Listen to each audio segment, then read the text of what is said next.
Hola amigos, esta es una transmisión nocturna. Les doy la bienvenida a todos y cada uno de ustedes al canal de Pepe Cruz y al Facebook. En este viernes en que hemos decidido venir hasta la Casa Azul para contar su historia. Gracias por acompañarme en encuentros con la historia. Pues sí, esta es la Casa Azul, la bella, la hermosa, donde nace la tradición, donde se ubica la vida de los Kahlo, donde los sueños y las esperanzas de vida de Frida tuvieron lugar y comenzaron. Había llegado Guillermo Kahlo al país a finales del siglo XIX y se había casado para formar una familia en 1898. Así comenzaba la vida de una pareja, una vida difícil. Sin embargo, el empeño de él, su tenacidad, laboriosidad, dieron frutos. Guillermo Kahlo había salido del centro de Europa, de una comunidad de judíos austriacos, y se había embarcado en la tarea de venir al Nuevo Mundo, a México concretamente. Desde que llegó, la Ciudad de México le cautivó y robó su corazón. Jamás pensó irse a ninguna otra ciudad, a ningún otro país. Y finalmente, después de algunos años de soltería, decidió casarse. Eligió Coyoacán porque conocía perfectamente la geografía mexicana.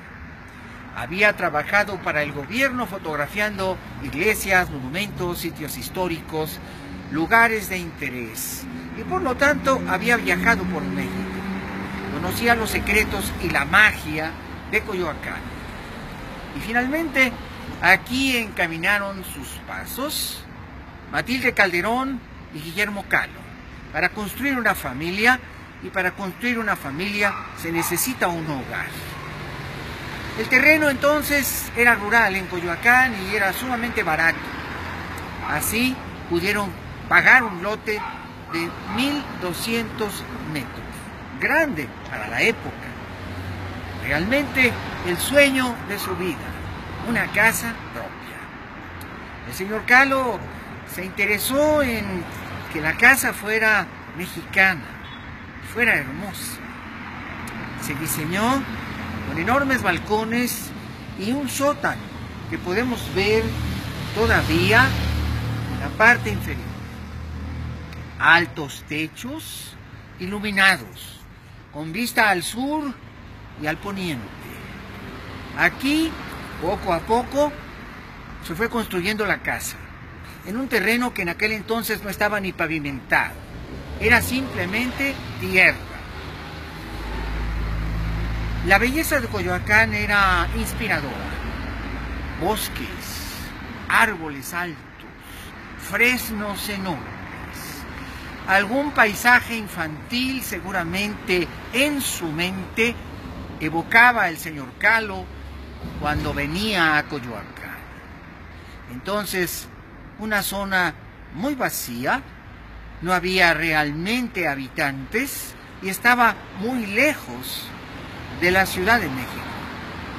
Por lo tanto, había que tomar una especie de camino o carretera que se llamaba Camino México-Coyoacán.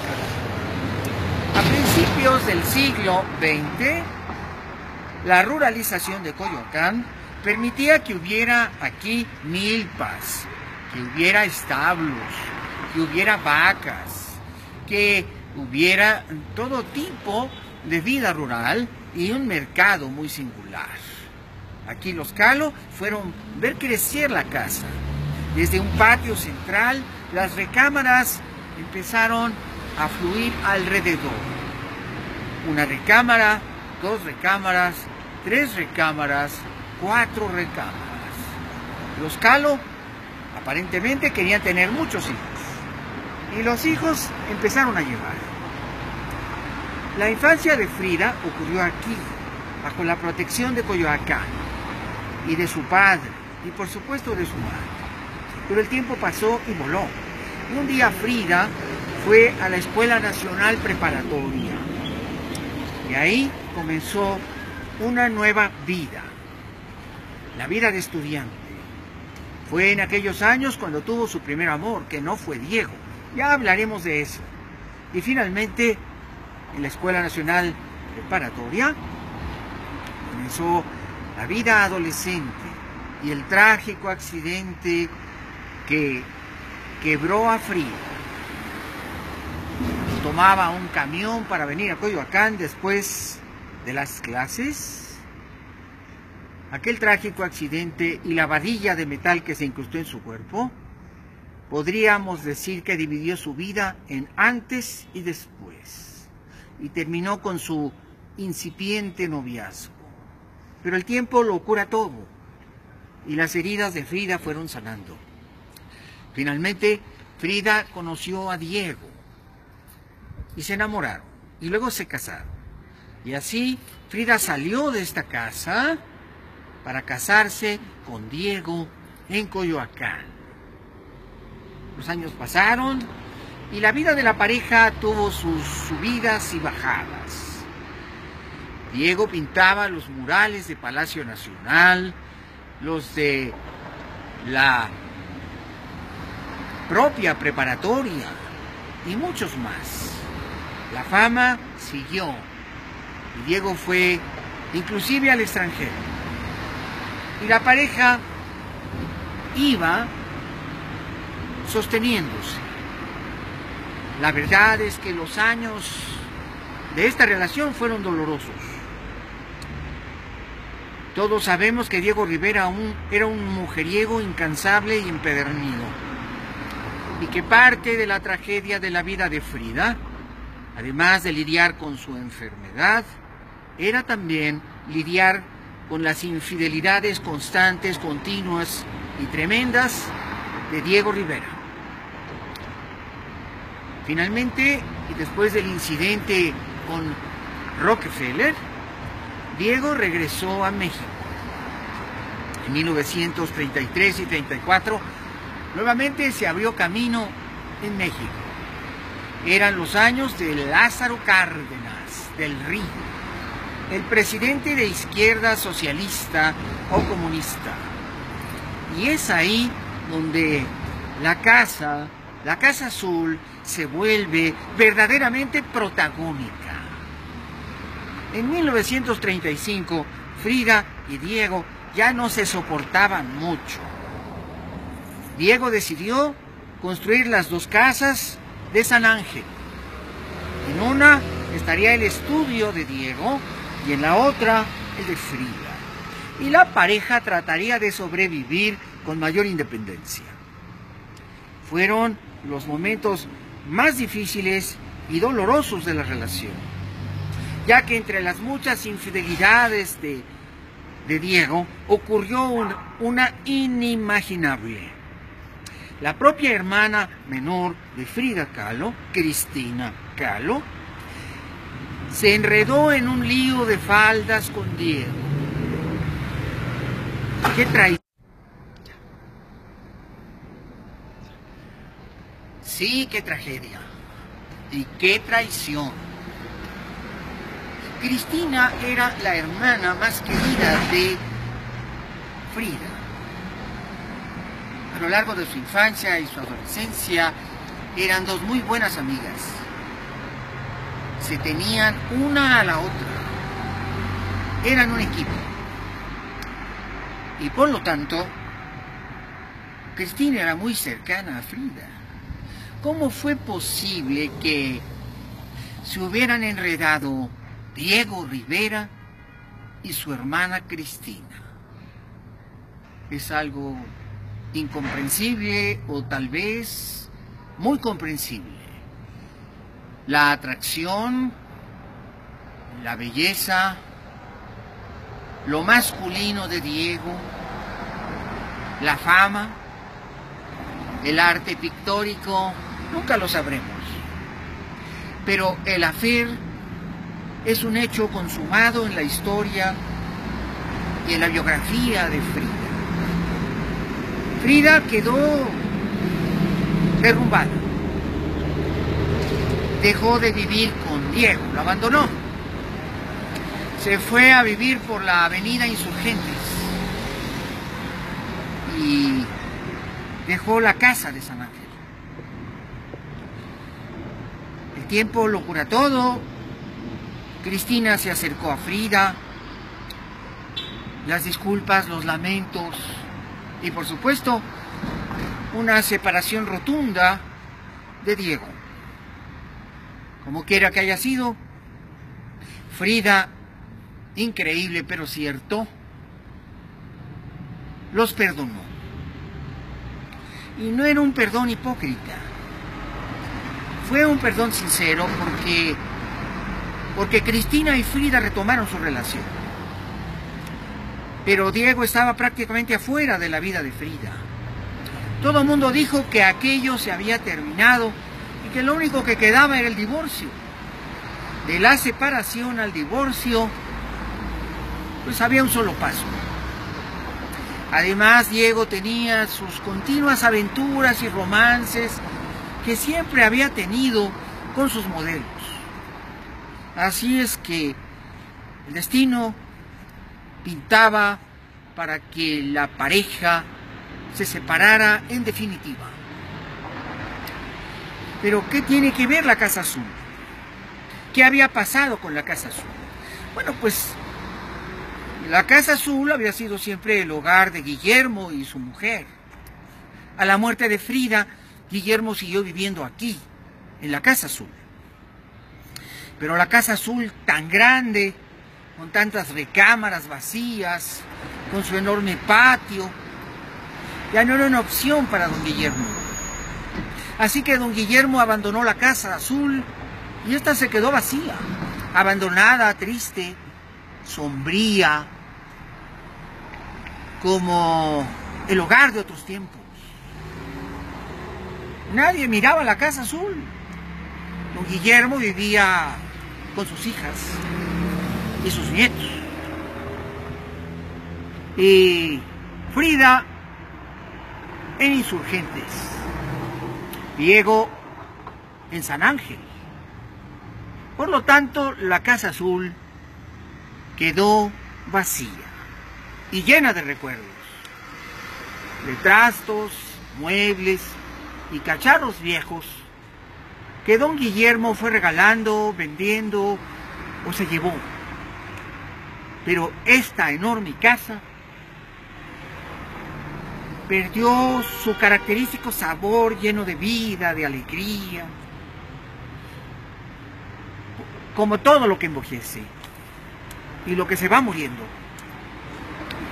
Pero para 1937, Diego decidió, al fin y al cabo, miembro de las vanguardias, afiliarse a la Internacional Socialista, a la Liga Comunista Mexicana, que era de corte trotskista. En Rusia, Stalin se había quedado con el poder y era la cabeza del mundo socialista o del mundo comunista. Rusia, después de la revolución de 1917 y de haber visto el triunfo de los bolcheviques y de Lenin, se había convertido en un país comunista o socialista. Las grandes cabezas del mundo comunista eran, todos lo sabemos, Lenin y sus asistentes. Trotsky, fundador del Ejército Rojo, ideólogo del partido, ideólogo de la revolución bolchevique, y Stalin, la mano de hierro. La revolución había triunfado hacia 1924. Los bolcheviques rojos habían ganado en toda forma y los mencheviques, el ejército blanco, prácticamente había desaparecido en Rusia. Los Romanov habían sido asesinados cruelmente y ahora el poder lo ejercía un nuevo zar, un zar comunista, un dictador, José Stalin.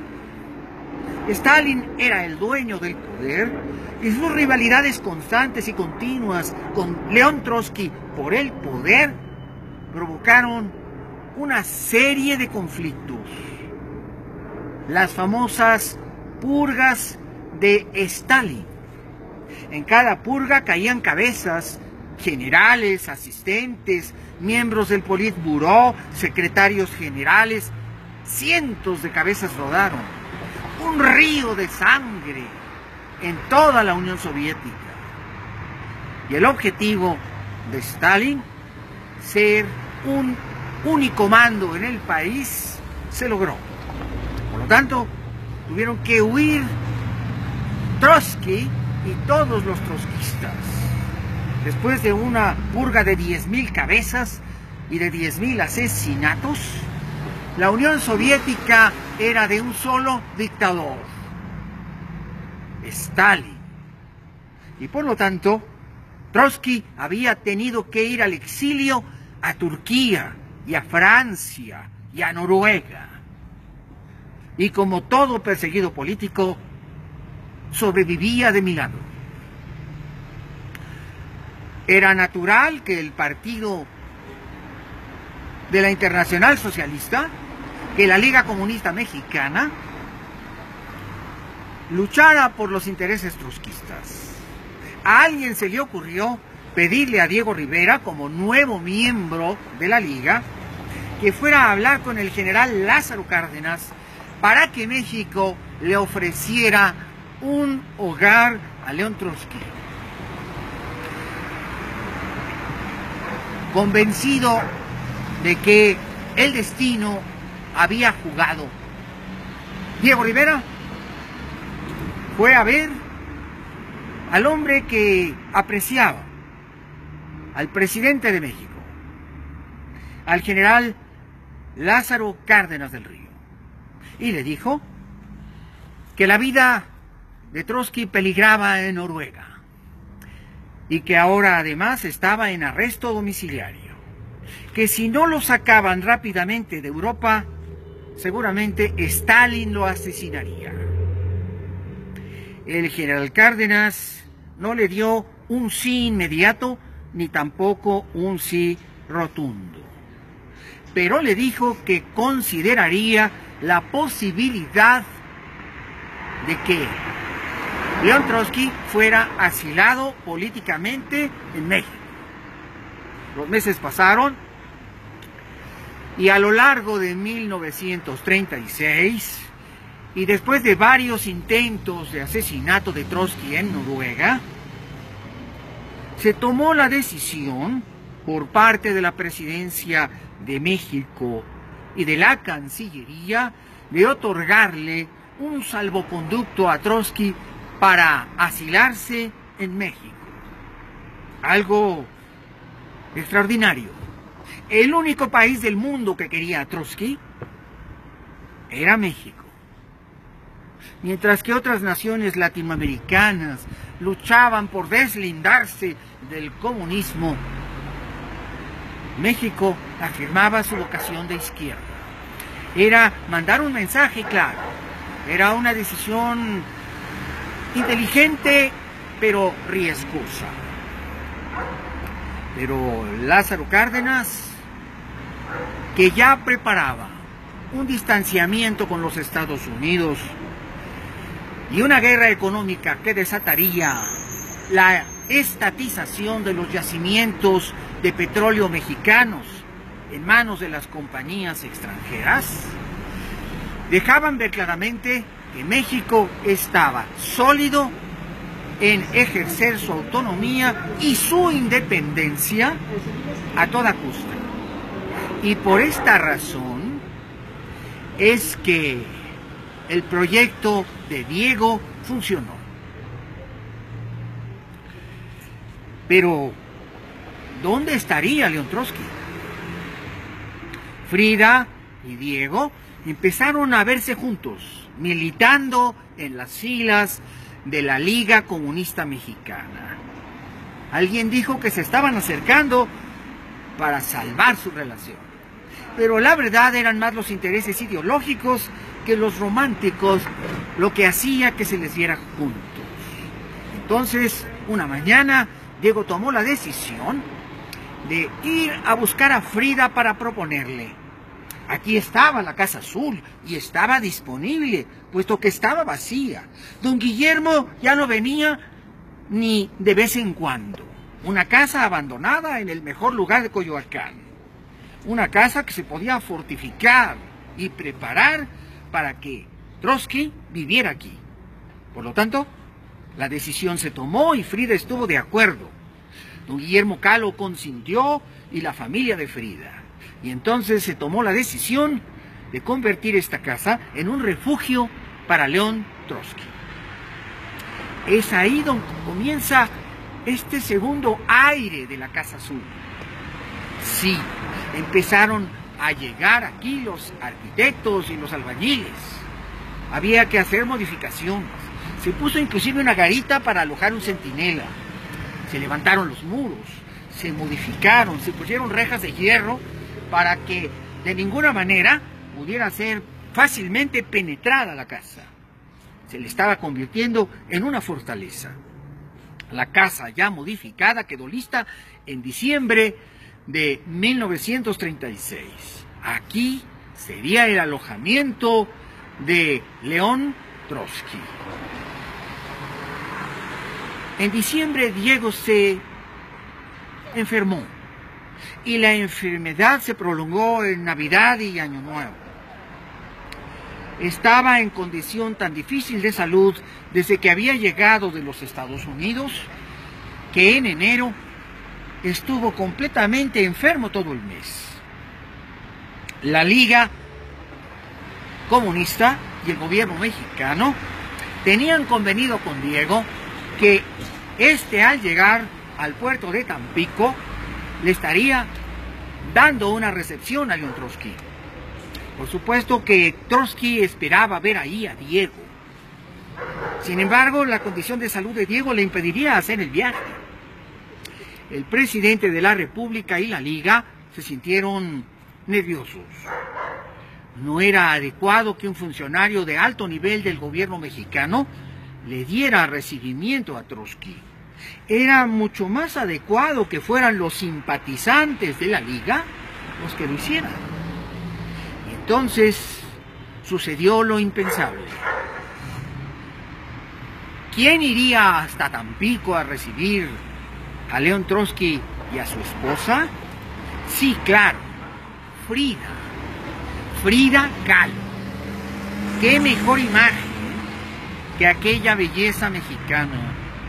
Aquella mujer famosa, conocida, militante, comunista, artista y la esposa de Diego. Y así se dieron las cosas. El ferrocarril partió de la estación de Buenavista hasta Tampico. Y después, por la misma vía, llegó a la Ciudad de México León Trotsky y su querida esposa. Cuando llegó a Coyoacán y Trotsky vio los enormes fresnos de 25 metros, el lugar le fascinó. Le recordaba los bosques boreales de la Unión Soviética. Se respiraba tanta belleza y tanta libertad en aquella atmósfera de tantos simpatizantes que hasta el horror de morir se borró de su mente. La Casa Azul abrió sus enormes portones, ya convertida en un refugio, ya transformada en algo así como una fortaleza, y ya remodelada y remozada por Frida, que se convirtió en el hogar feliz de la pareja de rusos soviéticos. Hay mucho más que contar y hay mucho más que decir. Esta historia está empezando. ¿Qué pasó con Frida y con León Trotsky? ¿Será verdad, como las malas lenguas afirman, que desde que León Trotsky vio a Frida se quedó prendado y completamente enamorado de ella? Fue cierto que hubo una affair entre Frida y León Trotsky, pero que este no tenía más objetivo que enojar a Diego para que volviera a sus brazos. Bueno, no se pierdan el siguiente capítulo de esta historia. Me dará mucho gusto platicárselas el día de mañana. Así es que, amigos, por aquí los esperamos. Esto ha sido Encuentros con la Historia esta noche de viernes. Pero este fin de semana conocerán el desenlace final de lo que ocurrió verdaderamente con Frida y con Diego. Gracias, amigos, por acompañarme en esta visita a este lugar tan romántico, tan hermoso, uno de los sitios más bellos de nuestra inmensa capital mexicana. La urbe de 24 millones y de enormes rascacielos todavía conserva sus barrios viejos, libres del tráfico excesivo y de las altas torres. Las autoridades han sabido consagrar a Coyoacán para la historia. Gracias, amigos, por estar conmigo. Gracias por su presencia, su preferencia y su permanencia. Y les recuerdo que ya voy a comenzar mi curso el próximo día 2 de marzo de lectura veloz. Y a los jóvenes que quieren ir conmigo para conocer más acerca de sus capacidades, a los jóvenes que quieren tomar orientación vocacional conmigo para elegir carrera, por supuesto, llamen a mis números telefónicos 5520-0224, 5610-0069, para que les den toda la información. Pero en marzo comenzamos el curso de lectura veloz y, claro, también el curso de orientación vocacional para elegir carrera. Y los que no son tan jóvenes, pero que también les gusta leer y conocer, los espero en mi curso de lectura veloz el próximo 2 de marzo. Amigos, gracias por acompañarme a recorrer las más bellas páginas de la historia mexicana. La Casa Azul y sus misterios. La Casa Azul y su belleza. La Casa Azul y lo que nos cuenta, que siempre es una infinita historia. Gracias, amigos, soy Pepe Cruz, su amigo. Y nos despedimos diciendo hasta mañana, porque habrá encuentros con la historia para mucho tiempo.